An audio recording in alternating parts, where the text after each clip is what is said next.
اس کے ذمے سے یعنی کہ 700 مقبول نیکیاں 1 پیسے کے بدلے میں دینی پڑیں گی. 700 مقبول نیکیاں 1 پیسے کے بدلے میں. معاملہ خراب ہو جائے گا. تو دنیا میں ہی جو معاملے نمٹ رہے ہیں ان کو نمٹا لینا چاہیے.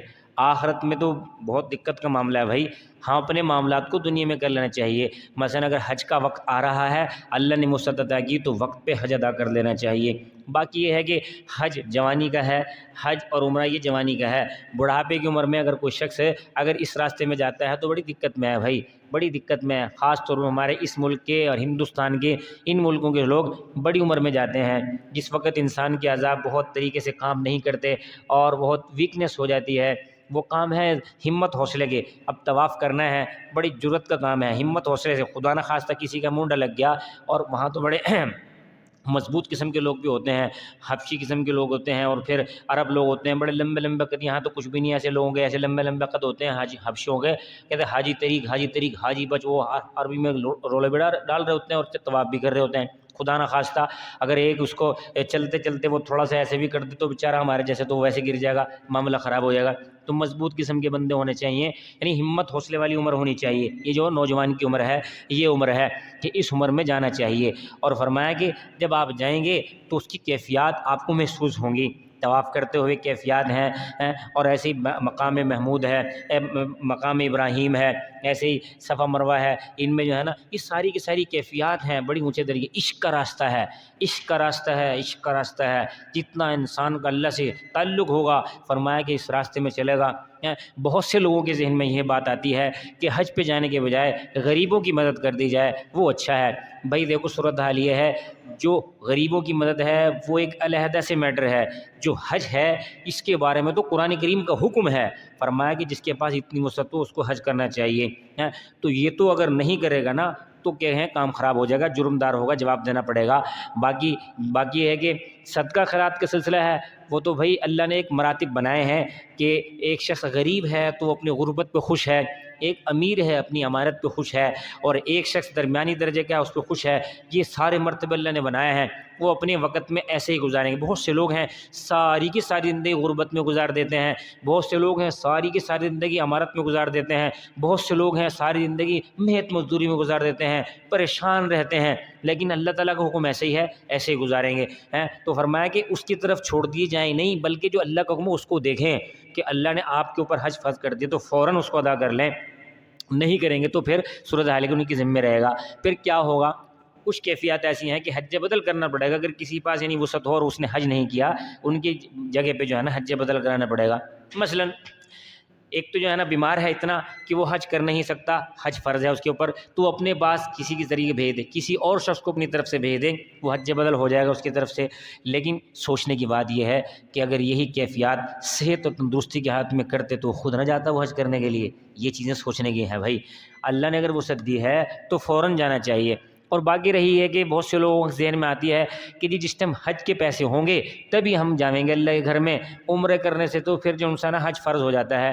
بھلے مانس عمرہ کرنے سے حج فرض ہوتا ہی نہیں ہے. عمرہ ایک علیحدہ عبادت ہے, حج ایک علیحدہ عبادت ہے. حج کریں گے ثواب زیادہ ہے, عمرہ کریں گے چھوٹا حج بولا جاتا ہے. یہ آسان راحت میں ہے. یعنی عمرہ کرنے کے لیے جائیں گے, اللہ گھر دیکھیں گے, نبی گھر بھی دیکھ لیں گے, دونوں کی کیفیات مل جائیں گی. اور جب وہاں دعا کریں گے کہ اللہ تیرے گھر میں آئے ہیں حج کے لیے بلا, پھر اللہ تعالیٰ وہاں دعا قبول زیادہ کر لے گا اور اگلی مرتبہ حج کے لیے بھی آ جائیں گے. بہت سے الحمدللہ ایسے لوگ ہیں جنہوں نے وہاں دعا کی, اللہ نے بہت جلد ہی ان کو اپنے گھر میں حج کے لیے بلا لیا ہے. اصل سلسلہ ہے مانگنا. مانگنے کی کیفیات ہماری کیا ہے؟ ہماری مانگنے کی کیفیات اگر ہیں دل سے ہیں, اوپری اوپری نہیں, دل سے ہے. یقین کامل اللہ کی ذات سے, اللہ ایسے راستے نکالے گا انسان حیران پریشان ہو جائے گا. اگر ہماری کیفیات ایسی ہیں, دعا کر رہے ہیں کہ اللہ یہ بھی کر دے, یہ بھی کر دے, یہ بھی کر دے, دیکھ ادھر ادھر رہا, ایک بھی دعا قبول نہیں ہونے کی. بھائی تمہیں مانگو توجہ سے مانگو اور خاص وقت میں مانگو. اور پھر انسان ہے, انسان کو تو ضرورت رہتی ہے ہر وقت. اور پھر جو جانے والے ہیں حضرات ہیں حج کے لیے, ان کے لیے دعا کا کہو اور ان سے کہو کہ نبی کے روزے ہمارا سلام عرض کر دیں. فرمایا کہ اس کی برکات ہیں. فرمایا کہ جو شخص کسی کا سلام پیش کرتا ہے اس کو بھی اجر ملے گا. اور فرمایا کہ جو شخص جب سلام پیش کرتا ہے نبی کریم صلی اللہ علیہ وسلم ان کی طرف سے ان کا جواب دیتے ہیں, تو اللہ تعالیٰ سلام بھیجنے والوں کو بھی سلامتی دیتے ہیں نبی کی طرف سے, اور ان کی درجات بلند کرتے ہیں. اور پھر جب زیادہ سلام بھیجتا ہے، مثلا یہ شخص ہے یہ سلام بھیج رہا ہے، 1 مرتبہ 2 مرتبہ 5-6 حاجی چلے گئے اور سلام جا رہا ہے، نبی کریم یہ کیفیات ہیں اس کی کہ میرے دل میں ہے کہ اللہ کرے میں بھی حاضر ہوں، یقین کامل اللہ کی ذات سے علماء نے فرمایا زیادہ وقت نہیں لگے گا، نبی کے روزے پہ حاضری کی توفیق ہو جائے گی، یہ خود جا کے سلام کرے گا۔ یہ 2012 کی بات میں اپنی کیفیات سناؤں آپ کو بھی، ہم تو کمزور لوگ ہیں لیکن کیفیات ہیں۔ 2012 میں میرا جانا ہوا اور الحمدللہ پہلی مرتبہ ملک سے نکلا تھا، میں شہر سے دوسرے شہر میں جاتے ہوئے دقت میں تھا، بس اللہ کی طرف سے مدد ہوئی، میں جو ہے نا پہلی مرتبہ گیا۔ اب جب آخری الوداعی سلسلہ تھا نبی کریم صلی اللہ علیہ وسلم کے روزے پہ سلام کرنے کے لیے، تو والد صاحب کا فون آیا کہ بھائی کام کریو، فلاں نبی کے روزے پہ کھڑو کہ یہ کلمات کہنے ہیں تو نے، میں کہہ دوں گا جی، یہ کہنے ہیں، میں کہ ٹھیک ہے جی، تو وہ میں نے الفاظ کہے اور پھر یہ بھی کہا میں کہ اللہ کے نبی میں بھی اس میں شامل ہوں، یعنی کیفیات قلب تھیں۔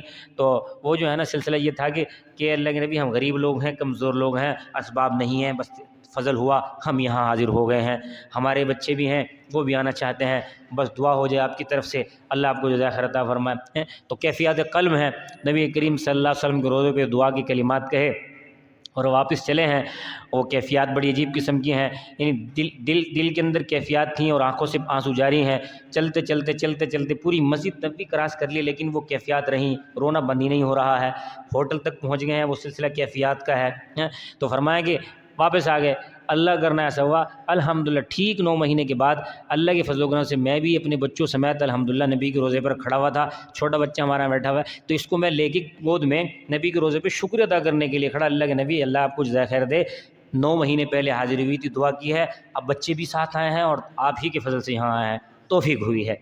تو بھائی ہم کمزور لوگ ہیں، اللہ تعالیٰ سے مانگنا ہے، مانگنا کس سے بھائی؟ اللہ سے مانگنا ہے۔ جو شخص بھی حج پہ پیسے لگائے گا اللہ کا وعدہ ہے اللہ اس کی معیشت کو مضبوط فرمائے گا اور 10 گنا کر کے واپس کرے گا، یہ پکی بات ہے، 10 گنا کر کے۔ اب سلسلہ یہ ہے کہ تجربہ ضروری ہے، اب بہت سے لوگ تجربات کرتے ہیں کچے دل سے، پکے دل سے تجربہ کرنا چاہیے، یقین کامل ہے اللہ کی ذات سے ضرور ملے گا۔ تو حضرت سلسلہ یہ ہے کہ جس وقت فرض ہو جائے ہمیں فوراً زاد راہ استعمال کر کے چلا جانا چاہیے اور اس کے اندر سستی نہیں کرنا چاہیے۔ نبی کریم صلی اللہ علیہ وسلم نے خواب دیکھا ہے کہ سارے کے سارے صحابہ عمرے کے لیے جا رہے ہیں اور جا کے صورتحال یہ ہے کہ پھر حلق بھی کرایا، قصر بھی کرایا اور احرام سے آزاد ہو گئے، آنکھ کھل گئی، صحابہ کرام کو بلایا، فرمایا کہ اے میرے صحابہ میں نے خواب دیکھا ہے، کیا کرنا چاہیے؟ کہتے یہ عمرے کی کیفیات ہیں کہ سارے کے سارے جو ان سے ہے نا احرام مان لو چلو چلتے ہیں، صحابہ کرام نے باندھ لیا احرام اور چل پڑے۔ اب وہ کیفیات عجیب قسم کی تھی، مکے قریب صلح حدیبیہ کے مقام پہ پہنچے، وہاں وہ کیفیات بن گئی کہ رکاوٹ پڑ گئی، وہ سارے کے سارے آگے کہ جی آپ یہاں مکے میں نہیں آ سکتے، یہ نہیں ہوگا فلانا نہیں ہوگا، شرائط رکھ دی انہوں نے، بڑی دقت کے اندر آ گئے۔ نبی کریم سے اس وقت کمزوری کے دن تھے، مطلب ہے کہ اتنی وہ کیفیات نہیں تھیں، تو نبی کریم صلی اللہ علیہ وسلم نے وہاں صلح حدیبیہ ہی کے موقع پہ پھر احرام سے آزاد ہوئے، دم وغیرہ تھا وہ سب دے دیا، واپس آ گئے۔ فرمایا کہ یہ کیفیات قلب ہیں، نبی کریم صلی اللہ علیہ وسلم خواب دیکھا اور پھر سفر شروع کر دیا۔ اگر ہم بھی اس طرح دیکھتے ہیں تو ہمیں پیسے اکٹھے کرنا شروع کر دینا چاہیے اور ایک وقت آئے گا انشاءاللہ اللہ توفیق عطا فرمائے گا۔